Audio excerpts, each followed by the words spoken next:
Welcome to another episode of Top Lines and Tails, the nation's favourite livestock podcast. And as always, we'd like to thank our sponsors, Harbro, for their continued support. This week on Top Lines and Tails, we speak to two very well-known people there in Cumbria. I think you are, Andy and Steph Ryder. Welcome to the podcast. Hello. Hello, Andy, and thanks for inviting us to talk to you on this podcast today. And as I say, you're there in Cumbria. I was there across seeing you recently, and a beautiful part of the world where you both live there, even in the winter.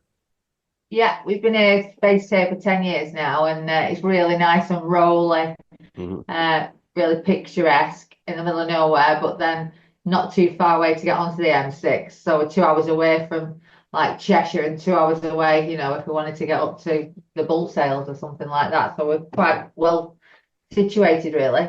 Excellent. Excellent. As I said, a nice part of the world. And you're not originally from around there, either of you, though, I don't think.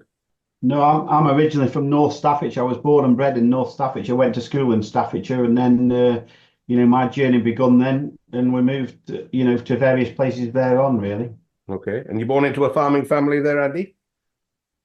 Yeah, so my dad was first generation farmer, and then, me and my brother sort of got involved in the farming, and, we moved from Staffordshire to Derbyshire on a hill farm in Derbyshire, and then in 1989 we moved to Scotland, and we lived in Lauder in the Borders for 4 years until we bought a farm, another hill farm in Moffat in the southwest of Scotland. Okay. So you spent your time in Scotland, fair enough. And we'll go on to what you do and where you've been, but I mean, I know cattle has been your passion there, Andy. You've been involved, you're involved very much in the British blue breed now, but is that something that's been with you for a while? Yeah, well, like I say, we moved about a bit to start with, and we started using blue bulls when we were in the Borders. Dad went down to Carlisle, bought a good stock bull, and we put him across a lot of the Simmental cross cows and Limousin cross cows we had, and it just escalated from there. And when we moved to Moffat, a few years after, we bought 1 or 2 pedigrees in the late 90s, and that's where our journey started, really. We got into pedigree blues, and we had a few pedigree Simmentals and a few shorthorns. And in the sort of early 2000s, if you like, we did a lot of flushing and embryo work with the blues and 1 or 2 Simmentals. And, for 3 or 4 years there, we were one of the biggest breeders of, producing British blue cattle, so. Okay. Well, I was involved in the British Blues in their early days, Belgian Blues when they were back then, of course, and Tom Ashton being the man behind the Blues originally that brought them in. And you picked up being the Breed Society. Yeah, there was a couple of chaps involved, and John Fleming was breed secretary for, I think, about 17 years. And okay. John retired in the end of 2014, and that's when I took over breed secretary of the Blues. As some people will know, my father died in 2007, and we had a family split up, and me and my brother went different ways, and that's when we moved down to Cumbria, if you like, and we were farming on a rented farm for a short while, and the British Blue job come up, and that's when I applied for the job, and was successful in getting the job, if you like, and that's where the sort of journey started in the sort of pedigree secretary job, really, sort of thing. So. Okay. And did you bring the Blues down with you to Cumbria? Do you have some there? Did you have some there?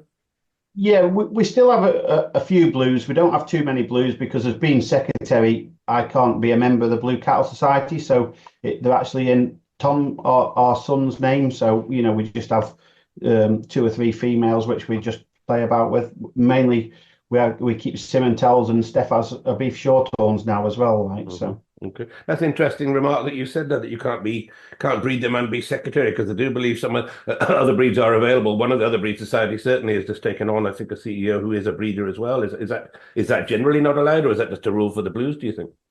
I think it's different in different breeds. Different breeds have different rules and conditions, don't they? So I think at the time it was probably not a bad move on the Blues side. I've still got a passion for the Blues, and like I say, we've still got 2 or 3 females now, and I can't actually judge Blues neither at any shows. Well, I'm not supposed to judge Blues unless if I'm judging somewhere, if they're in any other breed or something, I do judge them, but I still judge the cattle. I don't judge people at all. So, we see. It's hard to say, isn't it, on the society side, whether you should be a member or not. But I think politically is correct not being a member of the society when you're running a society. But it's there is breed societies, like you say, who breed secretaries or chief execs have the cattle themselves or the sheep themselves or whatever. I think if you've got the passion for the breed, I think, that's a big plus on anything, isn't it, really? So That's exactly what I was going to say. I mean, there are we've had quite a few breed CEOs on this podcast in the past, and you do need to have a bit of a passion for the cattle. It's okay being an executive role, but I think you've got to understand the cattle and understand the breeders as well. So obviously that's good grounding, the fact that you have been involved in that breed. Yeah, I think, myself and Steph, we've got passion for pedigree stock, through and through of any breed, really. And, we're always looking at different breeds as well. And I always think, if somebody does well with a breed, whatever breed it is, it's a big bonus for the pedigree world in general, isn't it? And, it's, we keep various breeds. We don't probably keep as many now as what we used to. We used to keep quite a few different breeds, but we're trying to consolidate that just because the workload we've got. Besides that, it's getting time to look after these things, and it's I think we sort people's problems out every day, and sorting your own things out and keeping up with registrations and things is pushed to the side a wee bit on your own behalf. And we'll go on to what you do in a minute. It's a colossal workload that you have, and I'm envious how you manage to manage your time during all that. We'll have a chat about that in a second. But from the breed secretary there, we'll just touch briefly what you do. You then took on the Dexters, I think, and then started looking for other breeds to be able to run alongside what you do with the Blues. Yeah, so took the Blues on and started being breed secretary in 2015, where the registrations were outsourced to another company, and the part of the account side. So myself and one colleague, a lady called Diane Hayton, she'd worked for the Blues beforehand, so she come on board, still stayed with me as administration assistant, and therefrom we sort of got more involved in the running of the society, and we took everything back in house. In 2016 we did that, so we made it more of our own, if you like, because the registrations were outsourced and things, and we weren't having that contact with members and things as much, so that's why we took it back in house. But then in 2018, I was asked to go in and look at the Dexter Cattle Society. They had one or two bits of issues and things, so we got involved with them. And then later on in the year, the trustees of the Dexters asked me if we would take their society on alongside the Blues and run that for them. So that's how sort of the journey started, really. Okay, and as you said, you went on to a journey which has taken you a long way and keeps you well in with just about all the breeds there, but you're right across all the breeds now and well known across all the breeds. So we'll go into that in a second. But Steph, let's just have a quick chat with you. I've known you through your work with the Farmer's Guardian you've been involved in. And what's your background? How did you get into that? Through the sales side, really, through Farmer's Guardian. So Farmer's Guardian's always been a massive part of my life from being a kid, really. So I used to get Farmer's Guardian and trawl through equestrian pages with the highlight of my life, probably not more on the cattle side. So I was horse mad. So that's how I started my journey with Farmer's Guardian, really.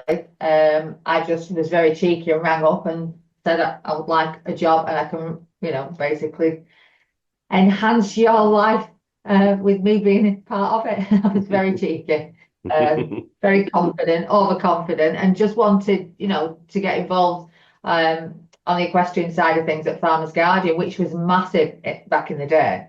And then it just evolved from there. So I just worked my way up, loved the business, loved the industry. Then obviously it fed through onto cattle and the sheep side of things.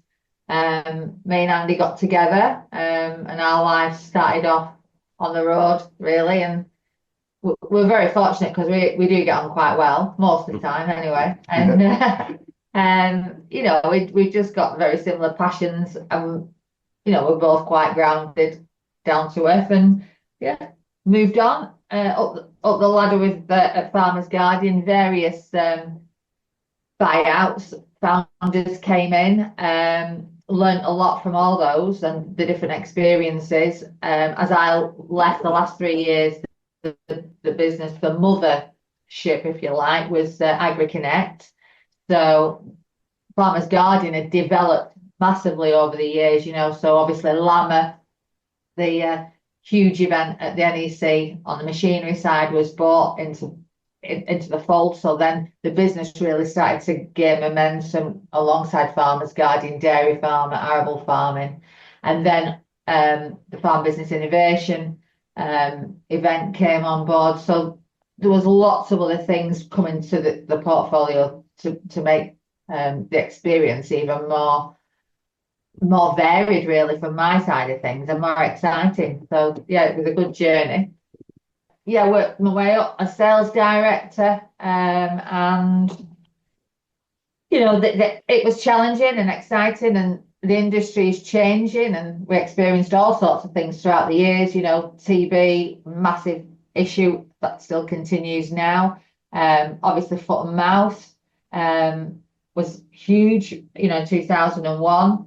The egg scandal, BSE. There were so many different things that affected the industry over the years. But I'm sure you find this the same thing. Very privileged to be part of such a lovely industry. So I think you've just got to look back on life with gratitude, really, and that's what Farmers Guardian definitely gave me. It gave me gratitude. It helped me meet so many lovely people and increase my knowledge and passion across the industry as well. Yeah, that sounds exactly right, and yeah, you're right. I'll agree with that. It's a great industry to be involved with, and Andy, did the horses come with Steph? Was that part of the deal? No, it's one species we don't actually keep, Andy, really, because my father was always into horses, and I know as a youngster, Dad used to go to sales, and he'd come home with horses, and he used to chuck me on as like a guinea pig to see how quiet they were and things. And years ago, when I was very little, we did actually have a trekking centre, and so Dad always been involved in horses, and in the latter years. I know we went to Belgium to buy cattle, and Dad come with us and ended up buying horses as well. So everybody on the trip was laughing because everybody was there to buy Belgian blues at the time, or British blues, and Belgian blues from Belgium, I suppose. But and we ended up with horses on the same wagon come back from Belgium, and then he got involved in some Perchons as well before he passed away. And so, he was always very heavily involved, but luckily Steph didn't bring any horses with her.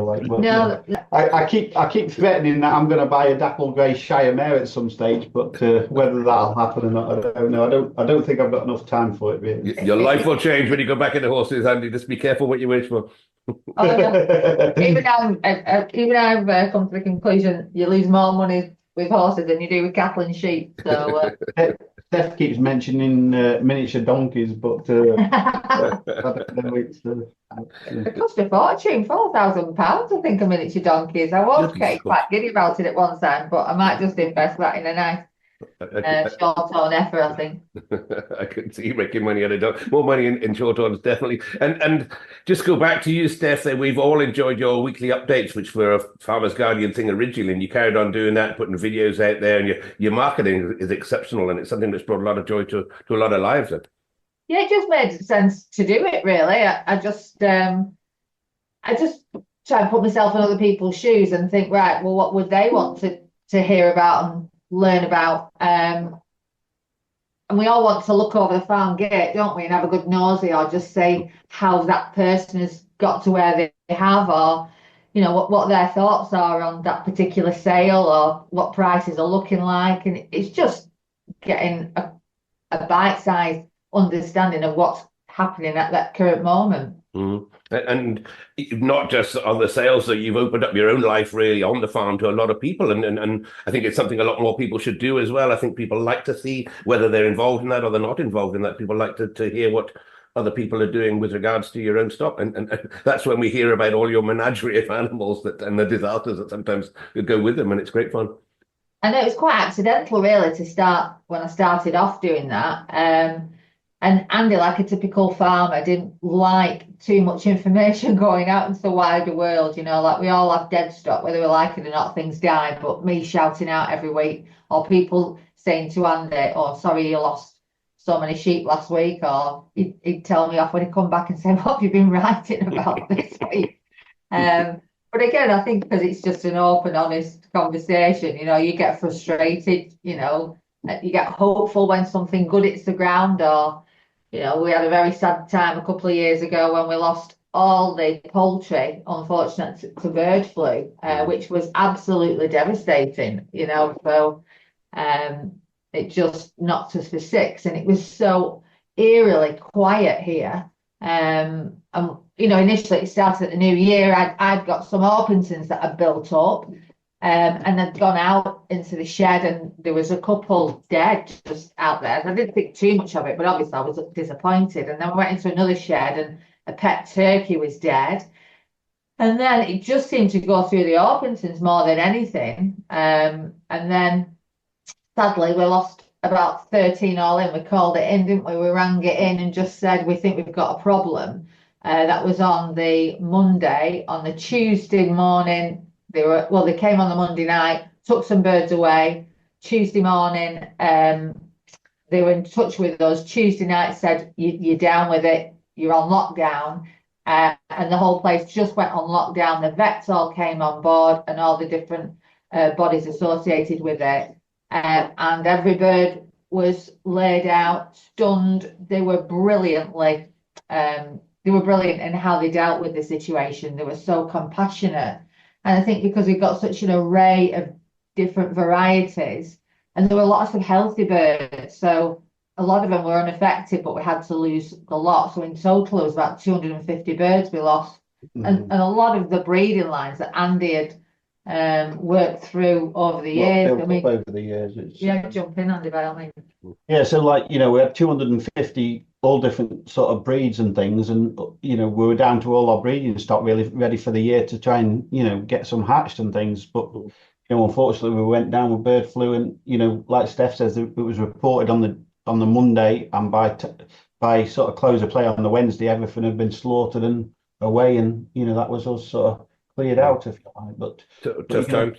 You can appreciate the times like what people had with foot and mouth and such like, and when they lost all the breeding stock, you know, it's devastating for people to go through that, because they're sort of like part of your family, aren't they? The animals and things like that. They are in tough times. But I mean, the social media or the side of it that you've put out through your weekly newsletter and such, like, a lot of people shared that with you, and I think there must be some comfort in that. And I think the whole ethos now of farming with our mental health, and more people should talk to each other, what have you. Again, I think that's a great thing that sort of other people went through that with you. For all at the time, you might not want to share too much of it. I think people can relate to that, and Cammy Wilson says it's not the good days on social media that you want to see. It's when people have a bad day and they don't put those on there. So I think actually to share that with you has probably done a lot of people, well, helped yourself a little bit too, maybe.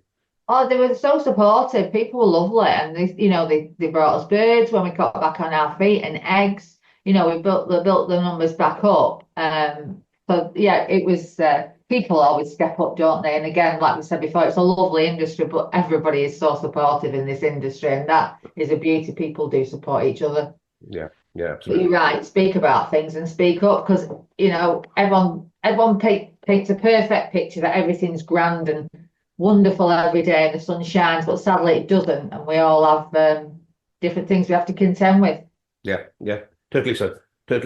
And let's just move on then to the Pedigree Livestock Services, which is the business that you run there now. Evolved, I think you said 2015-16, we're 10 years on now, and I've been to your offices, and it's a very slick operation that you run there. So Andy, just talk us a little bit more about how you suddenly evolved into where you got now, I suppose. Yeah, so we started Pedigree Livestock Services in 2000. I become breed secretary for the Blues in 2015. We started Pedigree Livestock Services in 2019, taking the Dexters on, you know, because they had a few issues, and just a couple of friends asked me if I would go in and, you know, look at that for them, and you know, we got involved and helped them out a bit, and then, you know, later in the year they sort of said, would we be interested in taking the society on? So, you know, we did, and that's where the first sort of steps started, if you like, and then. In the meantime, I priced for another job. We didn't get that. It went to another breed society, in which I've been looked after for a few years. In 2020, the start of COVID, we actually took the registrations on for the Blonde Cattle Society, and that sort of escalated as well. You know, we helped them out through COVID and what have you, because there wasn't a lot happening, no shows and things. So, you know. And then after COVID, we took the whole society on for the Blonde Cattle Society as well. And then it just escalated from there on then, you know, just people kept coming to us, and, to the present day now, we look after between one or two different events and things, and one or two clubs. We look after about 25 different organisations. Yeah, and unique in the way that you do that. I don't think we see many other companies around the world maybe taking on that many breed societies. But the integrity of each of these breeds is obviously needs to be maintained, and that's still maintained. I mean, let's just be clarified to our listener here that you're not taking on a secretary for these at all. You're just taking on the administration, and they still run their own front end and marketing and flagship. Yeah, absolutely. So our job here is to streamline the operations really, and reduce the costs. And it's sharing the cost really, so it enables the smaller breeds to have the same cover, 5 days a week as a big breed would as well. So by streamlining that, it enables like each society to concentrate on what matters most really. So the team is like looking after answering the phones across the whole of the week, but they might pick a call up for the British Blues, but then also for a smaller breed, perhaps like the Rouge Society, that's being covered at the same time. Yeah, so there's 15 of us in the team now between part-time and full-time.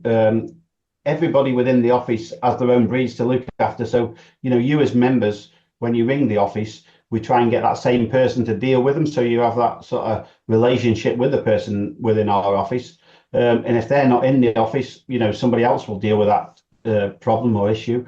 But we can give that cover from Monday to Friday 9 till 5, whether it's a part-time job or a full-time job, because if we're not doing your work, we're doing somebody else's work. So the girls are still in the office, they can still answer their phones, they can reply to emails and such like, so it's it seems to be working well. And yeah, we do cover breed secretary sort of title, if you like, for some of the breeds, or we're company secretary for some of the other breeds, so like I say, we do varied roles for different breed societies, so it just depends on what they want us to do, really. We'll just tailor their requirements, really, Andy. Yeah. So no matter how big or small the association is, and obviously what their pocket is, so if they can afford it. Too, but there are some breeds we're probably like, well, I don't know if the British Waterfowl Association is a pet one of Andy's, so he'll probably spend a bit more time with that because that's his personal interest. But on the whole, we've got an array of different skill sets across the team, so they can jump in to the different breeds as and when that requirement's needed, really. So that works in quite nicely too. Sure. And you mentioned that you do the secretary role. I mean, is there a danger? Is there an issue that maybe some of these smaller breeds, you'll just take the whole thing out and the secretary really isn't there to do anything that's justifiably an expense to the breed society? Is that happening with some of these breeds? Is that a worry for some of these breeds maybe? The roles are different between some of the breed societies. Some of the breed societies will look after, like, have a fields person to, go out and about and see members and things. And then we do all the back office work. But, I think, every breed gets treated the same, whether it's a small breed or a large breed within the office, and like Steph says, I'm secretary for the British Waterfowl Association. I'm still breed secretary for the Blues. We still look after that breed as though we try and give 110% for every breed. Well, with each breed, I think, so just to put in on, I think the breed societies run completely differently to how they used to. Back in the day, everyone just stuck to their own lane and stayed in silos, really. But now I think they're realising, like, to work together, that knowledge sharing, whether it's DEFRA regulations and things like that, is really helpful, to the industry and to the different associations, so they can learn off best practice too. Okay. And we're more independent as well. So, yourselves, they can get very political, some breed societies, and we're more independent. We're there to implement the decisions of the trustees, but we don't take things personal as much. A lot of it started off with PLS about consolidating costs, and, a lot of pedigree breeds are declining in registrations and things, just how the whole industry is going, really. There's less suckler cows about, there's less sheep about because they're planting a lot of trees and things, so it's going to have an impact on a lot of different things. But, we're trying to consolidate costs. So if we go to an event somewhere, and we're going on behalf of 4 or 5 breeds, that cost can then be sort of divided between them breeds rather than, 5 different people going in 5 different vehicles, if you like. So. Totally alien sound to how the farming industry works or used to work, as you said, everybody paddling their own canoe and the breed society is the same, all believing they're competing with the one next door to them on every level. So you've kind of taken that layer out, and you mentioned politics, and I can hear our listener out there screaming, what about the politics in this? But I mean, the fact you can stay independent from all those politics must be quite a difficult job to keep quiet.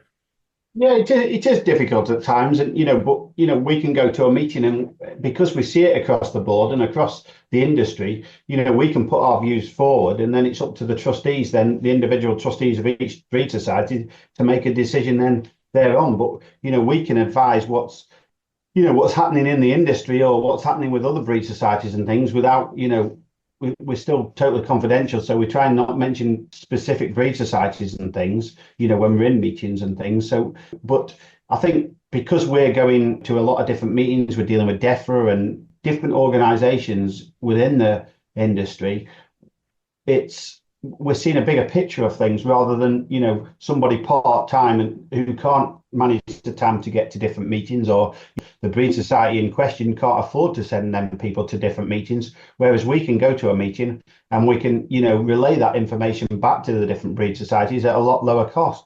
Sure. Talk on behalf of all the breed societies that you've got involved with and still growing. We'll talk about that in a second. Just go on to the administration side, if you like. There nowadays, most breeds have an online user input application of some description where they put their own information in there, and the system generally sorts out the integrity of that to make sure that they've put the right males and females that they've entered, and the data's all right on that. So a lot of that stuff is being done now automated, but there will still be a little bit in the middle there somewhere. You still have to get involved in to make sure it's right, I guess.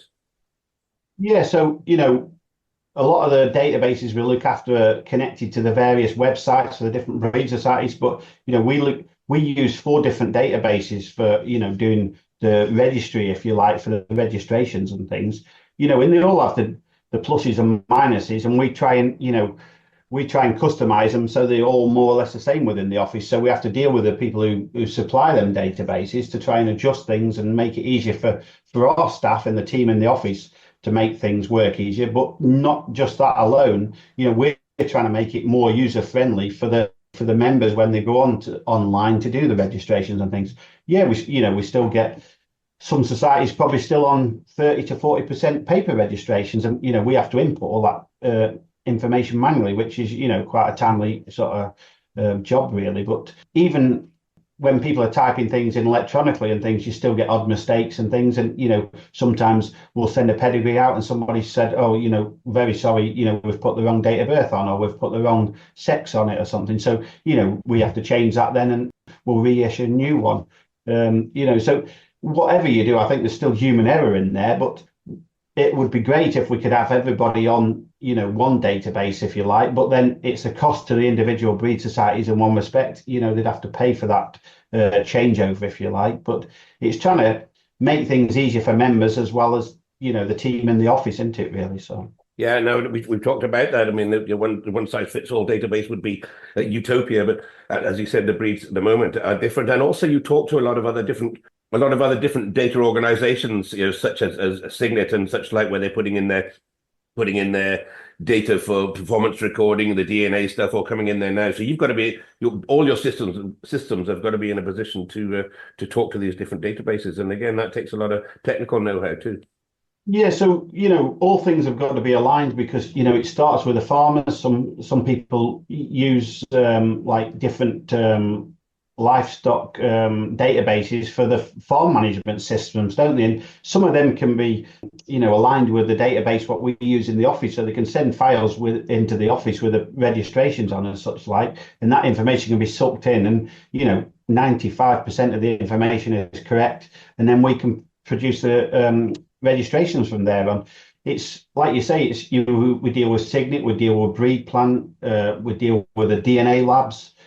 It's all the different things what we have to enter into the information. It's like the linear classification. health planning and health schemes and getting the results back, and some of the systems we can put all that data within the system as well, so we can sort of check if they're MV accredited, if they're in a health scheme for Yonis, BVD, Lepto, whatever it is. All that information can be put into the database, and then on the back of that, then we've got the accounting systems as well. So we were using quite a few different accounting systems, and now we're trying to get on board with one really, and then the team. It's so much easier for the team in the office because they can just jump from one to another. They're not thinking, oh, this is different than the other database or accounting system we use. So it's all about getting that information put into the system correctly and making it easier for members as well as us in the office, really. So it sounds complicated. It is complicated, I think, and probably going to get more so. I mean, we talk about the health issues there. We've got things like smaller bird and blue tongue and what have you. There'll be accreditation and vaccination for those things coming in, and more diseases coming in, and the whole thing's evolving and making it harder and harder for people to breed as well, and dissecting the industry a little bit that it has done with blue tongue. And are you getting any feedback from how that's going to affect the industry yourself? I think there's discussions going on about the blue tongue at the moment. We haven't got any answers. I think we've got a meeting in the next couple of weeks with DEFRA and one or two different organisations which are involved in it heavily, trying to get some decisions going forward. What's going to happen with the shows and things, and sales even. I think the sales are more important than the shows, but the shows.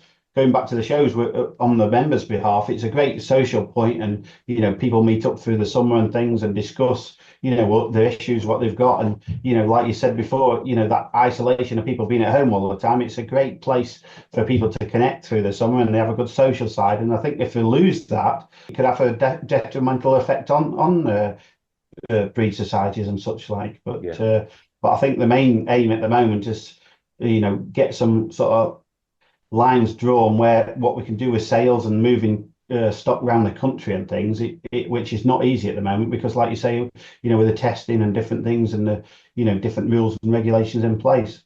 And as isn't to discuss this in too detail, I know, but things like testing and vaccination, those things should be maybe more readily available than they have been, purely by the fact that the blue tongue, for instance, has been around a long time, and I'm sure there are people working fast on that, but it'd be nice, I suppose, in the position that you are, you're as likely as anybody to keep us updated as that goes on. Yeah, no, well, we, if we get anything, we'll try and, update some of the memberships, what we look after and such like. So. Mm-hmm. Mm-hmm. And you just go back to the finance side of it. You say you look after the finance. So are you talking about you handle the subscriptions and membership subscriptions and all that? Does that come through you too? Yeah, so a lot of the societies we deal with, and one or two societies we deal with, we just do the finance side. So it's it starts with the membership, and new members coming on board, setting them a new prefix up for the for the pedigree animals, and just doing the daily sort of registrations and any fees associated with a membership, really, sort of through the year, whether it's evaluations, breed plan recording, your linear classification, merchandise. Entries for sales and things like that. So, that's all the sort of things we deal with, from word go, really, sort of. So, we have 2.5 of the team sort of do finance nearly all the time. So, it's there's quite a bit of work involved there, really, with the different organisations we look after. And what about publications? I mean, every breed puts out an annual journal, annual review, or biannual, or 3 or 4 times a year in some of the bigger breeds. And do you get involved in handling that as well, the publishing side, the mail outs and all that? Yeah, we certainly do. We've got about 4 on the go at the minute. 5, I think, on the yearbooks, pulling all the different information for different breeds together. So yeah, we've got a mail shot going out tomorrow. So that's the other beauty of having so many people in the building at one time. We can just fire out a mail shot in very little time. Yeah, a lot of envelope licking still, and there's still a lot of it goes by paper, isn't it? We discussed this the other day, but it's the nature, I think, of the beast within the agricultural industry and possibly within the pedigree industry, that there's still an older generation in amongst that, and to them, a letter through the post is how they want to receive their information rather than by email. Yeah, or they want to get the yearbook, before the shows all start, and they can have a good look through and see who's doing well. This time of year, a lot of people look forward to getting a yearbook, and with all the what's happened for the previous year and such like, and adverts as well for members. It's a great place for members to advertise the stock, and potential sort of purchasers, if you like, going forward, because it's great, because especially with new breeders, they're always looking at where they should buy stock from and what have you. Well, you get a journal or a yearbook, the adverts in there, it pushes them to, for people going to them to buy stock from. Sure. And going on to that staff, you said that, a staff of 15, incredible. You must have some very talented people with a lot of experience there, because it isn't just anybody can come in there and A, deal with the general public, and B, deal with a livestock breeder and understand how that goes. So, and most of your staff, they got a little bit of background in this job before they come in? Yeah, some of them have, but nearly all our staff are agricultural minded one way or another. They're farmers' daughters, farmers' wives, or been related to agriculture in one form or another. And I think they have a good understanding of what farmers are about. And, it's like myself and Steph, we've grown up with the industry. I've been there and done it myself with the pedigrees. I understand the members' side of it. And I think that's a big plus what we're doing. We're not a corporate company or anything. We're a family run business. We've grown up with the industry. We know a lot of people in the industry, whether it's members, farmers, or your industry, professionals, if you like, so we've grown up with them people, and I think we've got a good understanding of it. And it's the same as a team, that they've got a good understanding on what members want and how to talk to members even. And, members will ring up and have a chat. They get used to the girls in the office, and, and then it's good for the girls, or the team, should I say, to get out as well at the shows and sales and events and meet the members. And then, it's always good putting a face to the name, isn't it? Like, so. Sure, and you're providing, again, go back to this sort of mental health issues or well-being, should I say, though, you're providing a service there for people to communicate. And sometimes, the phone call might be one of the few people they speak to, and it's great they can speak to people that are personable and as you said, that understand what they do. Yeah, because a lot of the time, somebody's stuck doing the registrations or whatever, just to be able to pick the phone up and listen to somebody, and they can just sort that out for them. But also that person knows what challenges that they're facing. They might be a bit tired at lambing time and a bit grumpier, where the patience isn't. Surely not. It's amazing. But the team, have evolved since I've come on board as well. It's a big change, me coming into the business. But they've really have stepped up, and they're moving with the pace of our business and the changes within the industry as well. The skills and the passion, the culture that's being developed here as a business is grand, and you can see the succession plan of the team long term here, and what their aspirations are going forward too. And I think that's a big plus as well, just stepping in there, Andy, is we were getting bigger and bigger as a company, and out in a place somewhere for 2 or 3 days. I've just been down in Devon for a couple of days. But, it was a big plus for us, Steph leaving the Farmer's Garden, working within the company. And this is discussions we were having beforehand. But, Steph's run teams at the Farmer's Garden and what have you. And she's come in and she's put a lot of structure and support in the office for the team. And, we're progressing a lot better now, because I wasn't there to do that before, because when I'm out and about, I don't have the time to do that. So sure. Andy loves it. He's got a diary now. He knows where he's supposed to be at a certain time. I'm trying not to double boot myself now. I'm going to say, if you've got a spare bit of time, could you organise my diary as well, Steph? Because I've been rickling around on every day. I love organisation, I tell you. He's a bit resistant at times, but we just plough on. It's fine. And you mentioned growing there. Of course, you've grown the offices as well. I saw that you've got some fantastic offices, a fantastic facility that you put in there at the farm too. Yeah, it's. We're very fortunate. We've kept everything in keeping, really. But no, it's grand. It's a nice working environment. I think one of the lasses had been with Andy last week down to Stoneleigh, and whether it was great to see other people operating. But she said, "Well, I love it here. Aren't we lucky that we've got these facilities?" And it's quite homely as well. But yeah, good team. We are very fortunate. And let's go on to your own stock that we mentioned at the beginning. And I know you talked about the birds and what have you, but I was judging a show recently. You were showing shorthorn cattle in front of me. That's become a love of yours, Steph, or both of you for that matter. And you're growing that side of it. Why shorthorns? Well, to be honest with you, any good stock we like, don't we? Like the Suffolks and the Beltecs. We've got them, and we've got some semis of blues that are really easy to work with. But the short-ons, I don't know, they've just got a place for me. They're soft as butter. We've had a few challenges with them, and I think we're just starting to get there and get some good stock out there. And yeah, just enjoy being around that breed in particular, really. And the people in that breed it is all about the people, isn't it? Like we went to Blue Sale the other week, and it's so nice to mix with so many nice people. Yeah. And we're at Stirling the other week with the beef short on lot, and they are really, just so welcoming, and the advice that they give you, when I've not got a clue half the time what I'm doing, and I was a bit nervous about showing myself last year, and so many people, would just give you so much practical advice as well. Yeah. And I think that's the beauty of it. Not everybody knows anything about anything, so everyone's always happy to help you along the way, and to be genuinely pleased when you do well too, so. True. And the Suffolks I mentioned there, have you been out showing those? Is that somewhere you're taking forward? Yeah, usually as a rule. I didn't show them last year at all, but this year we've got a few possibilities, I think, looking all right. So I'm hoping to get them out this year too, I hope. No, and you've just taken on, you said showing the short-ons, you've just announced recently that you've now taken on, Andy, the PLS there, the Short-On Breed Society. Quite a coup for you, I think. It's a long-established breed society of many years, and you've now taken on their admin.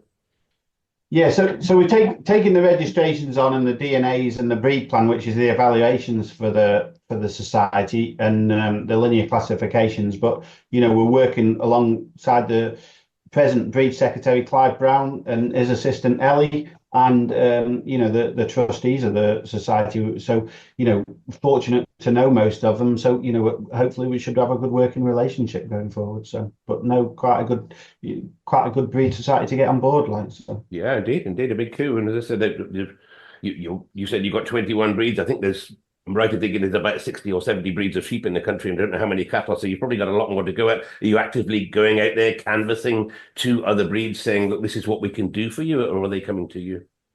No, we've not actually chased a breed society yet, Andy. Like they've all what have actually come to us. I think I'm bad at saying no to anybody, but we're always there if anybody's interested.